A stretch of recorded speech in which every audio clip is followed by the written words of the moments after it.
بخت نصر بادشاہ ابتدا میں نہایت نیک بخت اور صالح تھا۔ حضرت یحییٰ علیہ السلام کی نہایت اطاعت کرتا تھا۔ اتفاقاً اس نے ایک عورت سے نکاح کیا جس کے ہمراہ ایک لڑکی نہایت حسین و جمیلہ پہلے شوہر سے تھی۔ جب وہ لڑکی سن بلوغت کو پہنچی تو بادشاہ اس کی بہار حسن دیکھ کر فریفتہ و دیوانہ ہو گیا۔ اس کی ماں کو پیغام دیا، وہ بہت خوش ہوئی۔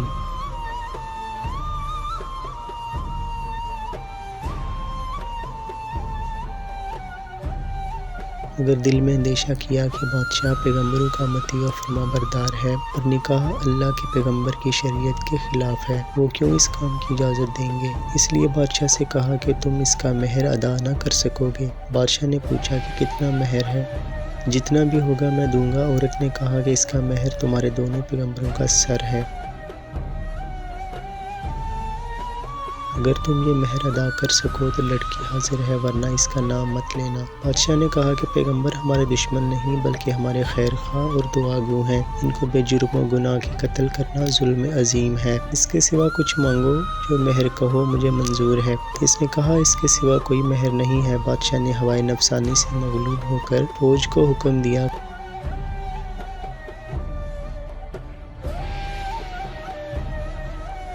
کہ دونوں بے گناہوں کا سر کاٹ لاؤ۔ حکم کی تکمیل کرتے ہوئے سپاہیوں نے اول تو حضرت یحییٰ علیہ السلام کو بیت المقدس میں قتل کیا۔ حضرت زکریا علیہ السلام یہ حال دیکھ کر جنگل کی طرف بھاگ نکلے۔ فوج پیچھے ہوئی اور شیطان نے ان کی رہنمائی کی۔ جب سپاہیوں نے چاروں طرف سے گھیر لیا تو حضرت زکریا علیہ السلام نے ایک درخت سے التجا کی کہ مجھ کو اس وقت پناہ دے۔ درخت پھٹ گیا، آپ علیہ السلام اس کے اندر سما گئے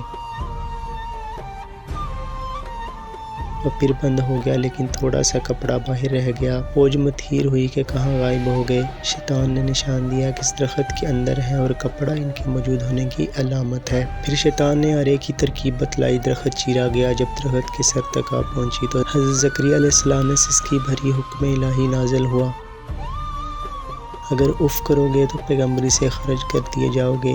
تم نے غیر سے کیوں پناہ مانگی؟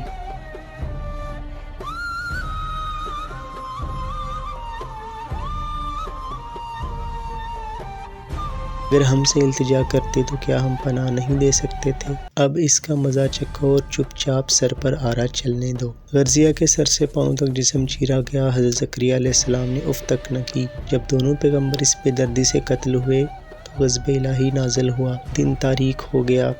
ایک بادشاہ خونخوار فوج لے کر آیا اور اس شہر کے باشندوں کو گرفتار کر لیا۔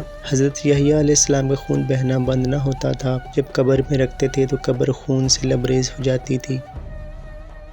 بادشاہ کے لشکر نے قسم کھائی کہ جب تک خون بہنا بند نہ ہوگا میں قتل کرنا بند نہیں کروں گا۔ ہزارہ آدمی تحقیق کر دیے لیکن خون کا بہاؤ بند نہ ہوا۔ اس وقت ایک شخص حضرت یحییٰ علیہ السلام کی لاش پر آیا اور کہا کہ تم پیغمبر ہو یا ظالم؟ ایک خون کے بدلے میں 1000 آدمی قتل ہو چکے، کیا سارے جہان کو قتل کراؤ گے؟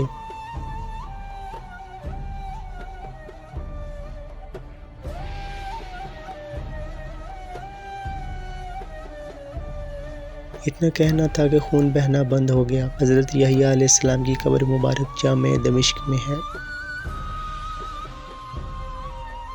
اس واقعے سے ہمیں یہ سبق ملا کہ اللہ تعالیٰ کے سوا کسی سے مدد نہ مانگو، کیونکہ جب ایک نبی کو بھی اللہ تعالیٰ نے بطور تنبیہ کے آرے سے چروا دیا تو ہماری حیثیت کیا ہے؟ چچا اس لیے اس واقعے سے سبق حاصل کرتے ہوئے ہمیں چاہیے کہ نہ تو کبھی کسی پر ظلم کریں اور نہ اللہ کے سوا کسی سے مدد مانگیں۔ اللہ تعالیٰ ہم سب کو عمل کرنے کی توفیق عطا فرمائے، آمین یا رب العالمین۔